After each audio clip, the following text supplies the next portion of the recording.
வணக்கம். பரபரப்பு மீடியா செய்திகளுக்காக நான் நிரோஷன். ஜனாதிபதி டொனால்ட் ட்ரம்ப் மீண்டும் அமெரிக்கர்களின் பாக்கெட்களில் பணத்தை வைப்பதாக உறுதியளிக்கிறார்.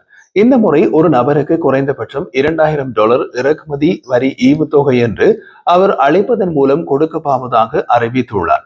முதலாவது, இது அமெரிக்க அரசின் அதிகாரப்பூர்வ அறிவிப்பு அல்ல, ட்ரம்பின் சொந்த சமூக வலைதள பதிவு. ஆனால் இதுதான் இன்று அமெரிக்கா மற்றும் வெளிநாட்டு ஊடகங்களின் பேசுபொருளாக மாறியுள்ளது.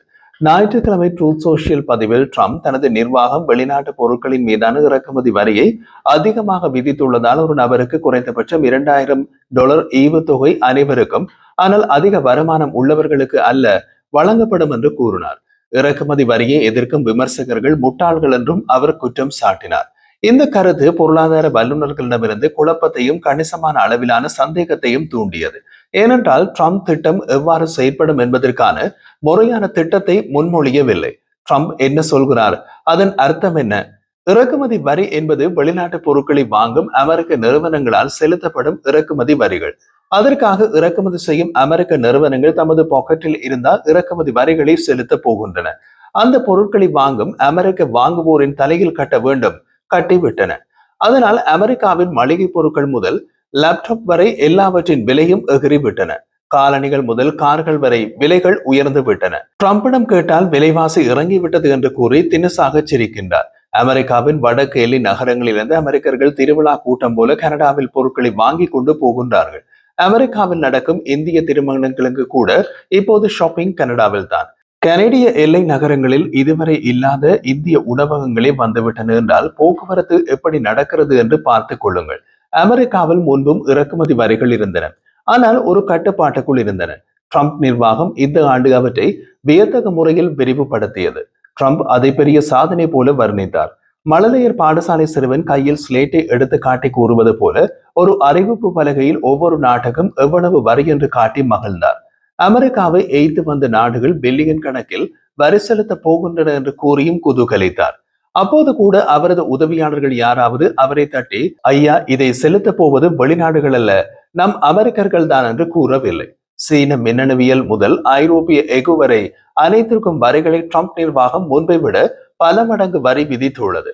இது வர்த்தகத்தை மறுசீரமைத்து அமெரிக்காவுக்கு உற்பத்தியை மீண்டும் கொண்டு வருவதற்கான முயற்சியாக ட்ரம்ப் நிர்வாகம் விவரிக்கின்றது.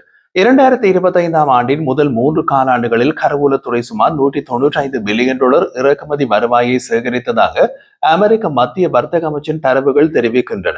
ட்ரம்ப் தனது பதவியில் அந்த வருவாய் $2000 ஈவுத்தொகை மற்றும் நாட்டின் மிகப்பெரிய கடனுக்கான கொடுப்பனவுகள் இரண்டையும் நிதியளிக்க முடியும் என்று கூறினார். ட்ரம்பின் $2000 ஈவுத்தொகை கொடுப்பனவு என்பது ஒரு தடவை கொடுப்பதுதான். கொரோனா காலத்தில் கனடாவில் ஓராண்டுக்கும் மேலாக கனடிய அரசு வேலைகளுக்கு போகாதவர்களுக்கு ஒவ்வொரு மாதமும் $2000 கொடுத்தது. ஆனால் அமெரிக்க சட்டத்தின் கீழ் அப்படி ஒரு விநியோகங்களுக்கு அமெரிக்க காங்கிரசின் ஒப்புதல் தேவைப்படும். மேலும் ஜனாதிபதியின் ஆலோசகர்கள் யாரும் $2000 ஈவுத்தொகை அவ்வாறு கட்டமைக்கப்படும் அல்லது யார் தகுதி பெறுவார்கள் என்பதை இன்னமும் விவரிக்கவில்லை. பெரும்பாலும் அது அவர்களுக்கே தெரிந்திருக்காது. மந்திரவாதிகள் காற்றிலிருந்து பொருட்களை எடுப்பது போல ட்ரம்ப் $2000 என்ற இலக்கத்தை எடுத்திருப்பார் போலிருக்கிறது. எனவே ட்ரம்ப் அதிகாரிகள் யாரும் அது பற்றி தெளிவான விளக்கத்தை கூற முடியவில்லை. ஏபிசியின் திஸ் வீக் நிகழ்ச்சியின் தொகுப்பாளர் ஜோர்ஜ் ஸ்டீபனேவர் ஞாயிற்றுக்கிழமை இந்த திட்டம் குறித்து கேட்ட கேள்விகளுக்கு அமெரிக்க கருவூல செயலாளர் ஸ்காட் பெசன்ட் முடிந்தவரை பதில் கூறுவதை தவிர்த்தார். நான் இன்னமும் ஜனாதிபதியிடம் இதை பற்றி பேசவில்லை என்று பெசன்ட் கூறினார். $2000 ஈவுத்தொகை பல வடிவங்களிலும் பல வழிகளிலும் வரலாம். நேரடி ரொக்கப்பணம் கொடுத்தலுக்கு பதிலாக டிப்ஸ் மற்றும் கூடுதல் நேர ஊதியம் மீதான வரிகளை நீக்குவதற்கான ட்ரம்பின் திட்டங்கள் போன்ற வரி குறைப்புகளின் வடிவத்தின் மூலம் இந்த பணம் காலப்போக்கில் கொடுக்கப்படலாம் என்று பெசன்ட் கூறினார். சரி, அமெரிக்கர்கள் உண்மையில் $2000 பணம் பெறுவார்களா? இது போன்ற ஒரு யோசனை பல மாதங்களாக ஜனரஞ்சக கன்சர்வேட்டிவ் கட்சியினர் மத்தியில் பரவி வந்தது. கோடையில் செனட்டர் ஜோஷ் காப்லி பெரும்பாலான அமெரிக்க பெரியவர்கள் மற்றும் குழந்தைகளுக்கு $600 இறக்குமதி வரி தள்ளுபடியை வழங்கும் ஒரு மசோதாவை அறிமுகப்படுத்தினார். இந்த சட்டம் கடினமாக உழைக்கும் அமெரிக்கர்கள் ட்ரம்பின் இறக்குமதி வரி இந்த நாட்டுக்கு திரும்பும் செல்வத்திலிருந்து பயனடைய அனுமதிக்கும் என்று கூறினார். அந்த திட்டம் செனட்டில் நிறைவேறவில்லை. ட்ரம்பின் திட்டத்திற்கும் அமெரிக்க செனட்டில் அதே கதை ஏற்படலாம். செப்டம்பர் வரை மொத்த இறக்குமதி வரி வருவாய் $195 பில்லியன் உள்ளது. ஒவ்வொரு அமெரிக்க வயது வந்தவருக்கும் $2000 அனுப்புவதற்கு கிட்டத்தட்ட $500 பில்லியன் செலவாகும். இது இந்த ஆண்டு சேகரிக்கப்பட்டு அனைத்து இறக்குமதி வரி வருவாயும் விட 2 மடங்கு அதிகம். அதனால் ஆப்பெடுத்த நிலையில் ட்ரம்ப் உள்ளார். ட்ரம்பால் ஒரு புதிய $2000 ஈவுத்தொகை திட்டம் தொடங்கப்பட்டாலும் இறக்குமதி வரி வருவாயை மறு ஒதுக்கீடு செய்ய சட்டம் தேவைப்படும். இது காங்கிரஸ் இதற்கு முன்பு இந்த அளவில் செய்யாத ஒன்று. இறக்குமதி வரி வருவாயிலிருந்து காசோலைகளை அனுப்ப ஒரு வழிமுறை இருந்தாலும் அது பெரிய சிக்கல்களுக்கு வழிவகுக்கும். வுல்ஃப் ஆராய்ச்சியின் தலைமை பொருளாதார நிபுணர் ஸ்டெஃபனியர் ப்ரோத் கூறிய போது, இறக்குமதி வரி ஏற்கனவே பணவீக்கமாக இருக்கும் ஒரு கட்டத்தில் இந்த காசோலைகள் பணவீக்கத்தை தூண்டக்கூடும் என்று கூறினார். இது சிக்கலை மோசமாக்கும் அபாயம் உள்ளது என்றும் அவர் தெரிவித்தார். அதைவிட முக்கியமானது ட்ரம்பின் இந்த $2000 இறக்குமதி வரி ஈவுத்தொகைக்கு பின்னால் உள்ள பொருளாதார யதார்த்தம் தலைகீழாக உள்ளது. ட்ரம்ப் குதூகலமாக வசூலித்த வரி பணத்தை விட அதிகமாக ட்ரம்பின் இந்த $2000 இறக்குமதி வரி ஈவுத்தொகை கொடுக்க வேண்டி இருக்கும். இறக்குமதி வரி வருவாயை கொண்டு வந்தாலும் செலவுகள் அரிதாகவே வெளிநாட்டு உற்பத்தியாளர்கள் மீது விழுகின்றன. இறக்குமதியாளர்கள் பொதுவாகவே அந்த செலவுகளை சில்லறை விற்பனையாளர்களுக்கும் இறுதியில் வாங்குபவர்களுக்கும் அனுப்புகின்றார்கள்.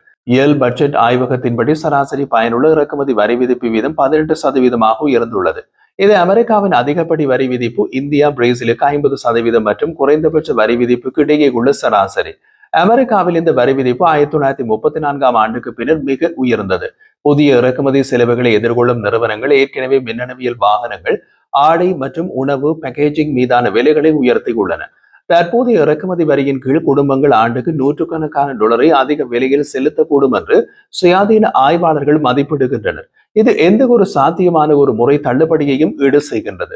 ட்ரம்பின் கடந்த வர்த்தக கொள்கைகள் பற்றிய Peterson Institute for International Economics பகுப்பாய்வு இறக்குமதி வரி சுமையின் பெரும்பகுதி இறுதியில் அமெரிக்க வாங்குவோர் அதிக சில்லறை விலைகள் மூலம் சுமந்ததாக காட்டுகின்றது. இறக்குமதி வரி உண்மையில் கடனை குறைக்க முடியுமா? இறக்குமதி வரி வருவாயை பயன்படுத்தி தேசிய கடனை குறைக்கலாம் என்று ட்ரம்ப் மற்றும் பெசன் இருவரும் கூறினார்கள். அமெரிக்காவின் தேசிய கடன் இப்போது $38 டிரில்லியன் மேல் உள்ளது. ஆனால் சாதனை அளவில் உயர்ந்த இறக்குமதி வரி வசூல் கூட ஒரு சிறிய சரிவை மட்டுமே ஏற்படுத்தும். செப்டம்பர் வரை $195 பில்லியன் மொத்த இறக்குமதி வரி வருவாய் அமெரிக்க கடனில் 1%த்திற்கும் குறைவாக உள்ளது. இறக்குமதி வரி என்பது நிதி திரட்டுவதற்கான ஒரு சேதப்படுத்த மற்றும் திறமையற்ற வழியாகும் என்று பொருளாதார வல்லுநரும் சர்வதேச விவகாரங்களுக்கான அமெரிக்க கருவூலத்தின் முன்னாள் துணை செயலாளருமான ஜே ஷாம்பர்க் இந்த வாரம் குறிப்பிட்டார். இறக்குமதி வரி ஈவுத்தொகை பற்றிய பேச்சு ஒரு பெரிய பிரச்சனையை எடுத்து காட்டுகின்றது. வர்த்தக கொள்கையிலிருந்து உண்மையில் யார் வெற்றி பெறுகிறார்கள், யார் இழக்கிறார்கள்? இறக்குமதி வரிக்கு எஃகு அல்லது வாகன உற்பத்தி போன்ற சில உள்நாட்டு தொழில்களை பாதுகாக்க முடியும். ஆனால் அவை விநியோக சங்கிலி முழுவதும் செலவுகளை அதிகரிக்கின்றன. இது வாங்குவோர் பொருட்கள், சிறு வர்த்தக சரக்குகள் மற்றும் வீட்டு பொருட்களையும் கூட பாதிக்கின்றது. அன்றாட அமெரிக்கர்களுக்கு ட்ரம்பின் வரி விதிப்பு அவர்களை நேரடியாக பாதிக்கிறது.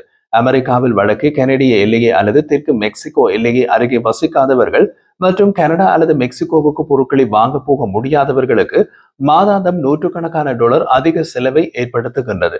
ட்ரம்பின் வரி விதிப்பு திட்டங்களால் வெளிநாடுகளில் ஏற்றுமதியாளர்கள் பாதிக்கப்படுகின்றார்கள்.